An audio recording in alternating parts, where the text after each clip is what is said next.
옆 사람이 한숨을 쉬면 내 기분까지 가라앉습니다. 누군가 언성을 높이면 내가 혼나는 것도 아닌데 심장이 쿵 내려앉습니다. 친구가 울면 같이 울고 직장 상사의 표정이 살짝 굳으면 내가 뭔가 잘못한 건 아닌지 하루 종일 신경이 쓰입니다. 그래서 사람을 만나고 돌아오면 늘 이유 모를 피로가 쌓여 있습니다. 분명 나한테 일어난 일이 아닌데 마치 내가 다 겪은 것처럼 지쳐 있는 거예요. 주변에서는 이렇게 말합니다. 너는 왜 그렇게 예민하니? 남 일에 신경 좀 그만 써. 좀 무덤덤해져 봐. 그 말을 들으면 또 생각합니다. 진짜 나는 왜 이럴까? 남들은 다 괜찮아 보이는데 나만 유독 이런 건가? 내가 약한 건가? 무덤덤해질 수 있으면 나도 그러고 싶습니다. 남의 감정을 안 느끼는 스위치가 있다면 진작에 눌렀을 겁니다. 그런데 안 되니까 지치는 거잖아요. 아닙니다. 당신이 약한 게 아닙니다. 당신의 뇌에는 남들보다 훨씬 강력한 감정 수신 안테나가 장착되어 있는 겁니다. 같은 공간에 있어도 다른 사람들은 FM 라디오 수준으로 주변 감정을 수신하는 반면 당신의 안테나는 위성 수신급입니다. 반경 안에 있는 모든 감정 신호를 잡아냅니다. 주파수가 약한 신호까지 전부 수신하니까 채널이 겹치고 잡음이 밀려들고 뇌가 과부하에 걸리는 거예요. 오늘은 이 고성능 안테나가 왜 결함이 아니라 능력인지 심리학과 뇌과학으로 풀어드리겠습니다. 그리고 마지막에는 이 안테나를 지치지 않게 운용하는 구체적인 방법까지 알려드리겠습니다. 이 안테나를 가진 사람에게는 5가지 특성이 나타납니다. 첫 번째, 상대의 감정을 말보다 먼저 읽습니다. 친구가 괜찮아라고 말해도 당신은 압니다. 괜찮지 않다는 걸. 목소리 톤이 0.5초 늦었다거나 눈웃음이 평소와 미세하게 달랐다거나 당신의 뇌는 상대가 의식적으로 숨기는 감정까지 잡아냅니다. 이건 직감이 아닙니다. 이탈리아 파르마 대학교의 신경과학자 자코모 리촐라티가 1990년대에 발견한 거울 뉴런 시스템이 이것을 설명합니다. 후속 연구에 따르면 공감 능력이 높은 사람들은 이 거울 뉴런 시스템이 평균보다 현저하게 활성화되어 있습니다. 거울 뉴런은 상대의 표정과 행동을 내 뇌 안에서 그대로 시뮬레이션하는 세포입니다. 상대가 슬프면 당신의 뇌 안에서도 슬픔의 회로가 실제로 작동합니다. 당신이 남의 감정을 느끼는 건 상상이 아니라 뇌가 실제로 그 감정을 재현하고 있는 겁니다. 두 번째, 분위기의 변화를 0.1초 만에 감지합니다. 회식 자리에서 누군가의 농담이 살짝 빗나간 순간 대부분의 사람들은 알아채지 못합니다. 그런데 당신은 공기가 미세하게 굳는 걸 즉시 감지합니다. 그리고 그 불편한 공기를 당신이 풀어야 할 것 같은 책임감까지 느끼죠. 이건 예민한 게 아닙니다. 뇌과학에서 편도체라는 기관이 있습니다. 위협과 변화를 감지하는 뇌의 경보 시스템인데 감정 수신 안테나가 강한 사람들은 이 편도체의 반응 속도가 일반인보다 빠릅니다. 같은 방에 있어도 당신의 뇌에는 다른 사람들보다 더 많은 사회적 신호를 더 빠르게 포착하고 있는 겁니다. 안테나의 수신 감도가 높으니 다른 사람이 못 잡는 약한 주파수까지 전부 잡히는 거예요. 이게 왜 문제가 되냐면 주파수를 골라서 수신할 수가 없기 때문입니다. 좋은 신호도 나쁜 신호도 전부 들어옵니다. 옆 사람의 기쁨도 들어오지만 건너편 사람의 불안도 동시에 수신됩니다. 채널을 선택할 수 없는 안테나가 24시간 가동되고 있는 겁니다. 여기까지만 해도 놀라운데 3번째 특성을 알게 되면 당신이 왜 그렇게 자주 지쳤는지 그 이유가 완전히 설명됩니다. 3번째, 수신 범위가 너무 넓어서 감정의 경계가 흐려집니다.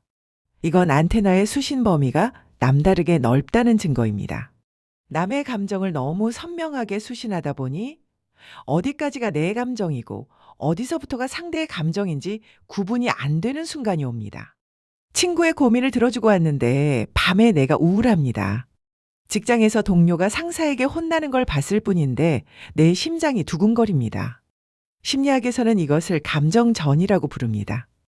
안테나 성능이 너무 좋아서 수신한 신호를 내 것으로 착각하는 현상이에요. 라디오로 치면 옆 채널의 주파수가 흘러들어오는 혼선과 같습니다. 수신기 성능이 낮으면 혼선이 일어나지 않지만 고성능 수신기일수록 미세한 주파수까지 잡아내기 때문에 오히려 혼선이 발생하는 겁니다. 네 번째, 상대의 감정을 미리 시뮬레이션하는 능력이 있습니다. 누군가 부탁을 하면 상대가 거절당했을 때 느낄 감정이 먼저 시뮬레이션 됩니다.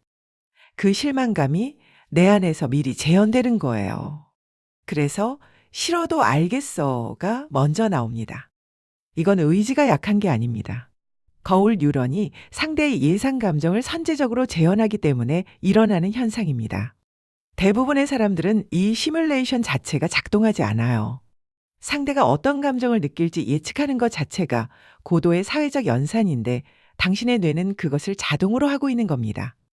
UCLA의 사회신경과학자 나오미 아이젠버거는 2003년 사이언스지에 발표한 연구에서 사회적 거절이 뇌에서 물리적 통증과 동일한 영역을 활성화시킨다는 것을 밝혀냈습니다. 당신에게 거절이 유독 힘든 건 의지가 약해서가 아니라 상대의 고통을 진짜로 느끼는 뇌를 가지고 있기 때문입니다. 그래서 당신의 하루는 남들보다 무겁습니다. 다른 사람들은 거절 한 번에 에너지를 거의 쓰지 않지만 당신은 거절할 때마다 상대의 실망을 미리 경험하고 그 여파를 몇 시간 동안 안고 가니까요. 이건 성격의 문제가 아니라 뇌 회로의 문제입니다. 다섯 번째, 사람이 많은 곳에서 유독 빨리 지칩니다. 카페, 회식, 대형 모임 같은 곳에 가면 다른 사람들은 두세 시간을 너끈히 버팁니다. 그런데 당신은 1시간만 지나도 에너지가 급격하게 떨어집니다. 이유는 단순합니다. 안테나의 수신 범위 안에 사람이 많으면 동시에 처리해야 할 감정 신호의 양이 폭발적으로 늘어납니다. 10명이 있는 자리에서 당신의 뇌는 10명의 감정 상태를 동시에 수신하고 분석하고 있습니다. 다른 사람들은 자기 앞에 있는 한두 명만 신경 쓰는데 당신의 안테나는 반경 전체를 스캔하고 있는 거예요. 배터리가 빨리 닳는 건 당연합니다. 여기서 고개를 끄덕이셨다면 지금부터가 진짜 중요합니다. 이 모든 특성을 이해했을 때 자연스럽게 떠오르는 질문이 있습니다. 그러면 나는 어떻게 해야 하는 걸까? 그리고 그 답은 아마 당신이 예상하는 것과는 다를 겁니다. 여기까지가 고성능 감정 안테나의 5가지 특성입니다. 이제 핵심 질문이 남았습니다. 이 안테나를 끌 수는 없습니다. 뇌의 구조니까요. 하지만 잡음 필터를 설치할 수는 있습니다. 필터가 없는 안테나는 모든 신호를 무차별적으로 수신하지만 필터가 장착된 안테나는 필요한 신호만 선별적으로 수신합니다. 지금부터 알려드리는 5가지 방법이 바로 그 필터입니다. 이건 감정을 느끼지 말라는 이야기가 아닙니다. 불필요한 잡음을 걸러내고 정말 중요한 신호에만 반응할 수 있게 안테나를 튜닝하는 방법입니다. 첫 번째 방법. 이건 누구의 감정인가를 구분하는 연습을 하세요. 감정이 밀려올 때 3초만 멈추고 스스로에게 물어보세요. 이 감정은 나한테서 시작된 건가? 아니면 방금 옆에서 수신한 건가? 이 질문 하나가 감정의 출처를 분리합니다.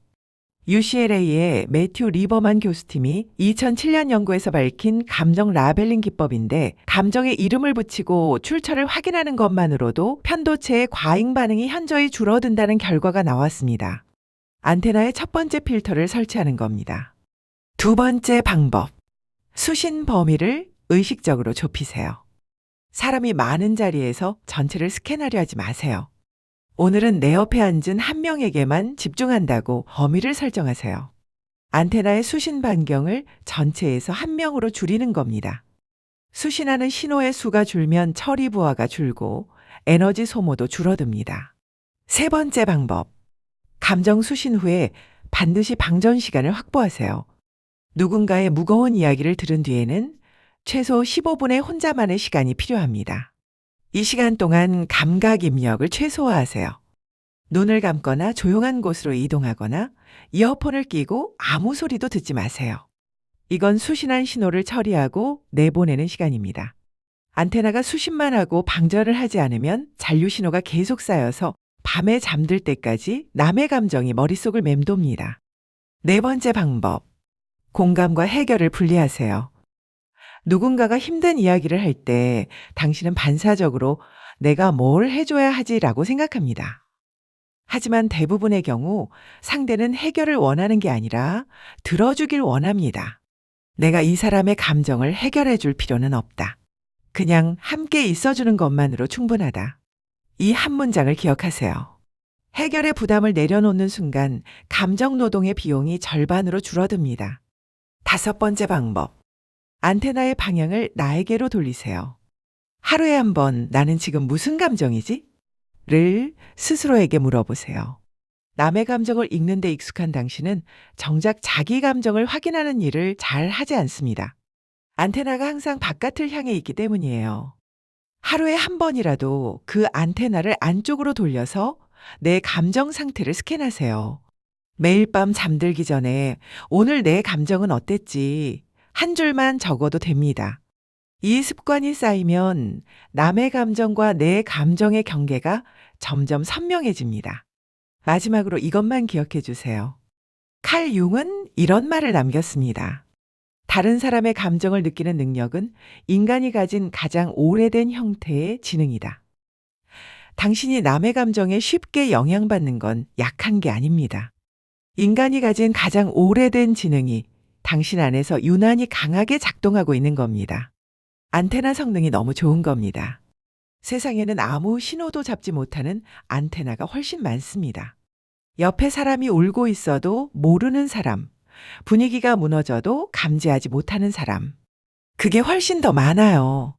당신의 안테나는 이 세상에 꼭 필요한 종류의 안테나입니다. 다만 필터 없이 너무 오래 가동해 왔을 뿐이에요. 오늘 이후로 누군가의 감정에 휩쓸려서 지칠 때 스스로를 탓하는 대신 이렇게 말해보세요.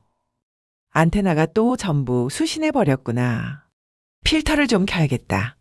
그 한마디가 자책을 자기 관리로 바꾸는 전환점이 됩니다.